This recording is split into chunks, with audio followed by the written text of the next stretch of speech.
ગુજરાતીમાં આજે આપણું 23મું ચેપ્ટર દુહા મુક્તક અને હાઈકુ એ શરૂ કરવા જઈ રહ્યા છીએ. બરાબર, દુહા છે એ આપણું પદ્ય સ્વરૂપ છે અને લોક સાહિત્ય સ્વરૂપ પણ છે કે જે લોકોના કંઠેથી લોકોના મુખેથી આવેલું સાહિત્ય સ્વરૂપ છે કે જેને અત્યંત ચોટથી લાઘવથી રજૂ કરવામાં આવે છે. જે ભાવ છે આપણને ખબર છે કે નવરાત્રિમાં કેમ પણ જઈએ છીએ ગરબા જોવા માટે તો સૌથી પહેલા દુહાથી શરૂઆત થાય છે. બરાબર, દુહા બોલે છે, જે બે લાઈન બોલે છે, ત્યાર પછી કોઈ પણ ગરબાની શરૂઆત થાય છે. તો ખાસ કરીને ગુજરાતમાં દુહા એ એક લોક સાહિત્ય તરીકે વધારે પ્રચલિત છે કે જેના આધારે આજુબાજુનું વાતાવરણ પરિસ્થિતિ છે તે પ્રદેશ ની વિશેષતા બતાવવામાં આવી હોય છે. એ દુહા કે જે એક પદ્ય સ્વરૂપ છે. બરાબર, આજે આપણે એ જ જોવા જઈએ છીએ. તમે કદાચ નોટ કર્યું હશે કે તમે જ્યારથી ભાષા ભણતા હોવ છો, ગુજરાતી કે હિન્દી, એમાં દુહા કે મુક્તક, હાઈકુ, ઉખાણા આપેલા જ હોય છે.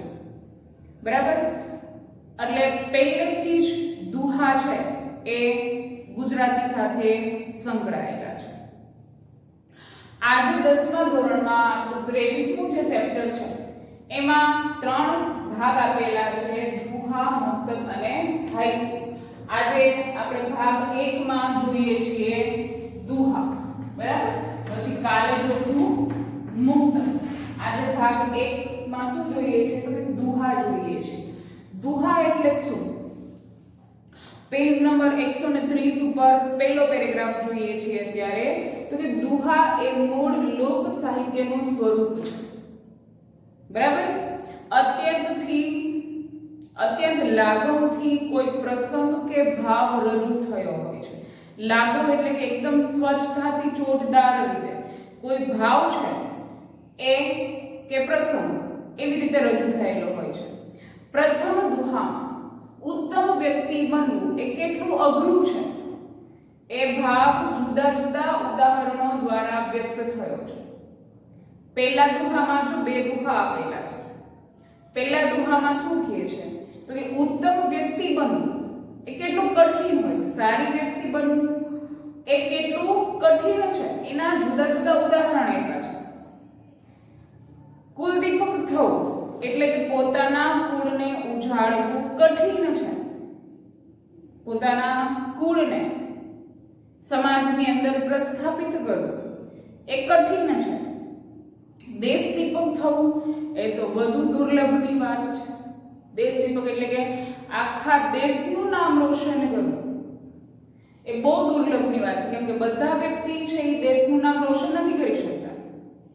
અમુક જ વ્યક્તિ એવા હોય છે કે જે સારા કાર્યોના હિસાબે એનું નામ આખા દેશમાં અને દેશની બહાર વિદેશમાં પણ પ્રચલિત થઈ જાય છે. એને પોતાના દેશનું નામ રોશન કર્યું કહેવાય. તો જ્યારે કુળને, આપણા ઘરને ઉજાડવું કઠિન છે. સમાજમાં રહેતા હોય ને આપણું એક ઘર છે, એ ઘરનું નામ આપણે સમાજમાં કાઢવું, બરાબર, એનું આપણા ઘરનું નામ રોશન કરવું એ અઘરું છે. તો આખા દેશનું નામ રોશન કરવું બહારની વિદેશની ધરતી ઉપર એ કેટલું કઠિન હોય. જ્યારે જગતના દીપક બનવું, આખા જગતને ઉજાડવું એ તો કોઈ ભગવાનનો અંશ હોય એ જ વ્યક્તિ કરી શકે. આખા જગતમાં પોતાનું નામ ઉજાડી શકનાર વ્યક્તિ જાણે ભગવાનનો અંશ હોય એ જ વ્યક્તિ કરી શકે. બાકી પોતાનું નામ આખા જગતમાં રોશન કરવું એ દરેક વ્યક્તિનું કામ છે નહીં. બરાબર, ચાલો આપણે પહેલો એ દુહો છે એ જોઈ લઈએ છીએ. પછી બીજા દુહામાં શું કહેવા માંગે છે એ બીજો પેરેગ્રાફ આપણે પછી જોઈએ છીએ. ચાલો પહેલા જોઈ લઈએ આપણે દુહા. પહેલો દુહો. કુલદીપક થાવું કઠિન છે. કઠિન એટલે કે અઘરું. કુલદીપક એટલે કે આપણા આખા કુળને, આપણા આખા ઘરને ઉજાગર કરવું, એનું નામ રોશન કરવું એ અઘરું છે. બરાબર, આપણને ખબર છે આપણે સમાજમાં રહીએ છીએ, આપણું ઘર અને આપણા કુટુંબના ઘણા બધા ઘર એવા હશે કે જેમાંથી કોઈ ને કોઈ વ્યક્તિ છે એ સમાજમાં નામ રોશન કરતો હશે અથવા તો ઉચ્ચ હોદ્દા ઉપર હશે, તો એ એમનેમ ના બની ગયા હોય, બરાબર. સમાજના 2-5 લોકો એને પૂછતા હોય છે કે એને એટલું બધું મહત્વ આપતા હોય છે, તો એ એમનેમ ના થાય. એના માટે એને ઘણી બધી મુશ્કેલી કે ઘણા બધા માંથી પસાર થવું પડતું હોય છે. પછી એ પોતાનું ઘર છે એ સમાજમાં રોશન કરી શકતા હોય છે. તો પોતાના કુળનું નામ સમાજમાં રોશન કરવું એ અઘરું છે. દેશ દીપક થવું દુર્લભ એટલે ભાગ્યે જ જોવા મળે, બરાબર. અઘરું છે, એનાથી પણ વધારે અઘરું એમ. તો શું કહે છે કે દેશ દીપક થવું, દેશનો દીપક થવું, પોતાનું નામ આખા દેશમાં રોશન કરવું, એ તો સૌથી વધારે અઘરું કામ છે, બરાબર. શું કામ એમ? તો કે દેશનું નામ રોશન કરવા માટે પણ ઘણી બધું મુશ્કેલીઓનો સામનો કરવો પડે છે. આપણને ખબર છે, અત્યારે જોઈએ તો ક્રિકેટમાં વિરાટ કોહલી છે એ આખા દેશમાં એટલો બધો જાણીતો છે, બરાબર. અમિતાભ બચ્ચન છે, આખા દેશમાં એટલા બધા જાણીતા છે. તો આ લોકોને એમનેમ નથી અત્યારનું જે સ્થાન છે એ મળી. વિરાટ કોહલી નું તમે પાછળનું એનું જીવન જુઓ તો એ સામાન્ય કુટુંબમાંથી આવેલો યુવક છે, ગરીબ અને ગરીબની પરિસ્થિતિને સમજી અને અનુભવીને આવેલો યુવક છે. છતાં પણ પોતાની મહેનતથી એણે સૌથી વધારે ક્રિકેટમાં પોતાનું અત્યારનું નામ રોશન કરેલું છે. એવી જ રીતે અમિતાભ બચ્ચન છે. જ્યારે એ ફિલ્મ ઇન્ડસ્ટ્રીમાં આવે છે ત્યારે એને બધા ના પાડી દે છે, હાસ્યને પાત્ર બનાવે છે કે ભાઈ એની હાઈટ વધારે છે, ઊંચાઈ વધારે છે, એનો અવાજ બાકી બધા કરતા અલગ છે, પણ એની એ જ પર્સનાલિટી ને એ પોતાનું મજબૂત પાસું બનાવે છે અને એના હિસાબે જ એ દેશ અને વિદેશમાં અમિતાભ બચ્ચન એટલા પ્રચલિત છે ને એટલા પ્રખ્યાત છે. એનો અવાજ કે જે અત્યારના કોઈ પાસે નથી, એટલો પ્રભાવશાળી વ્યક્તિત્વ ધરાવતો અવાજ છે. એની ઊંચાઈ, એનું વ્યક્તિત્વ કે એના જેવું બીજું કોઈ નથી. એની જે નબળાઈ હતી એ નબળાઈને એણે પોતાની તાકાત બનાવી લીધી. ધીરુભાઈ અંબાણી છે, એનું નામ અત્યારે કેટલું બધું લેવાય છે, પણ જ્યારે એના જીવન વિશેની કથની સાંભળો તો આપણને ખબર પડે કે એને પણ સંઘર્ષ કરવો પડ્યો છે. અત્યારે તેલ કે ગેસના ક્ષેત્રમાં એટલા બધા આગળ હોય તો સૌથી વધારે અઘરું એને એના બાળપણમાં પડ્યું છે. છૂટક તેલ લઈ અને એને પણ એનાથી વધારે છૂટક રીતે એને વેચ્યું છે. એમાંથી જે કંઈ પૈસા એને મળતા હતા એમાંથી એને નફો કરવાનું શરૂ કર્યું અને એની જ કંપનીઓ સ્થાપિત કરી. તો એમને નથી થઈ જતું. ચાલો હું વિચારું છું કે મારે કંઈક કરવું છે, બસ જો એ વિચાર જ રાખીશ તો કંઈ નહીં થઈ જાય, પણ એ વિચારને અમલમાં મૂકી અઘરામાં અઘરું કાર્ય છે એને પહોંચી વળવા માટે આપણે એટલા સક્ષમ થઈ જઈએ ત્યારે એ કાર્યને આપણે પાર પાડી શકીએ છીએ.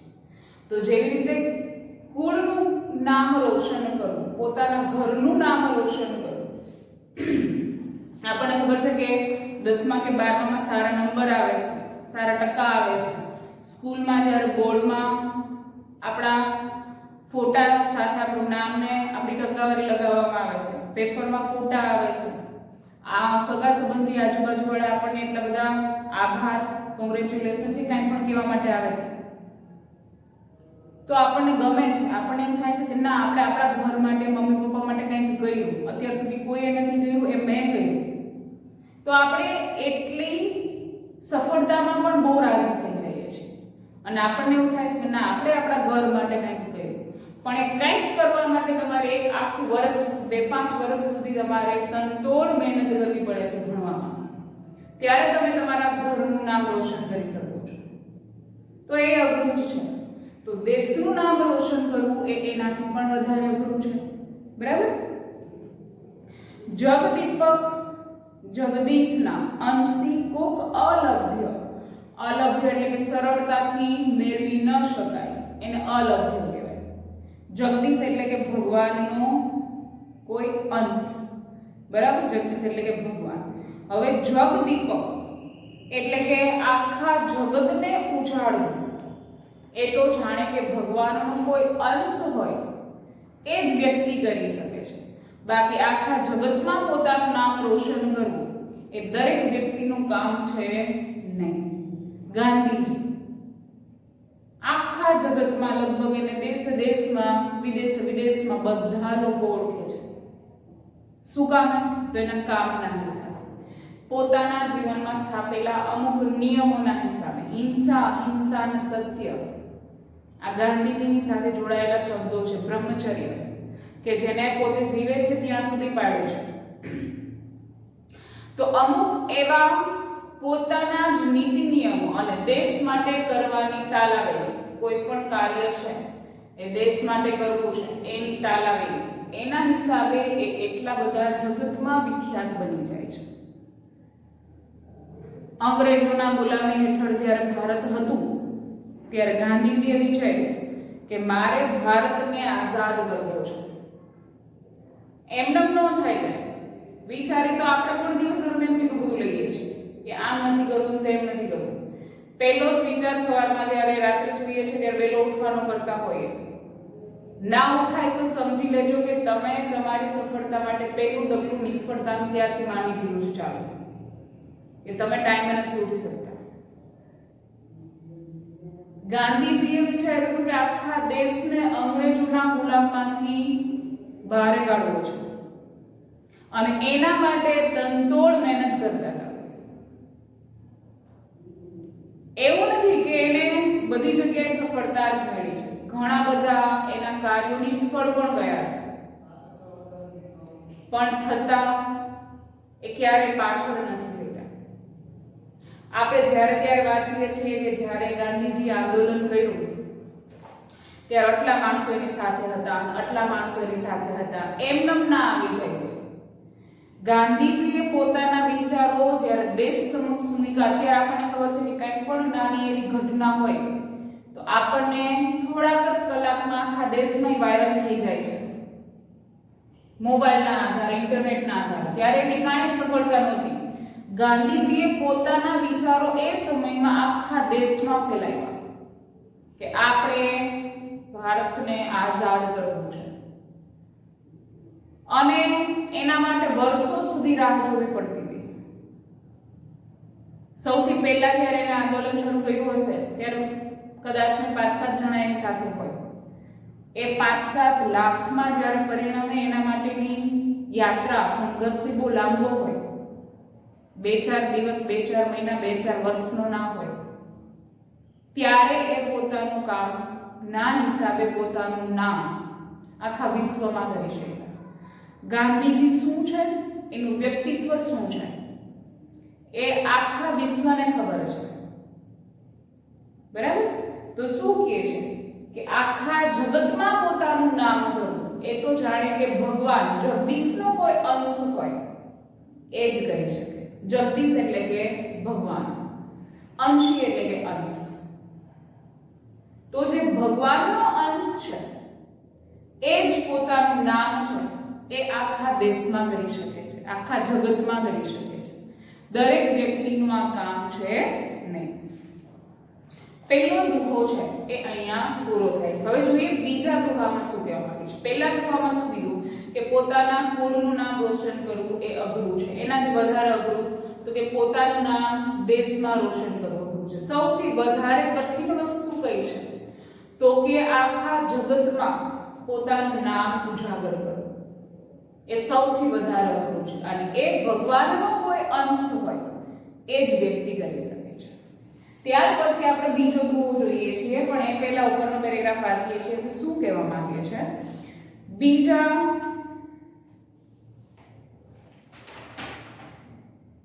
દુહામાં શું કહેવા માંગે છે?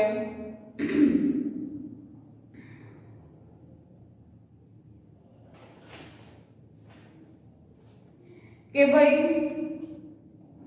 આપણું સ્વાભિમાન છે એ જળવાવું જોઈએ. ગમે તેવી વિકટ પરિસ્થિતિ હોય તો એમાં આપણું સ્વાભિમાન કેવી રીતે જાળવી શકવું એની વાત કરી છે. ગમે તે પરિસ્થિતિ આવે છે એ પરિસ્થિતિમાં આપણે આપણું સ્વાભિમાન છે એ કેવી રીતે ટકાવી શકવું એની વાત કરવામાં આવી છે. બરાબર. શું કહે છે એમાં?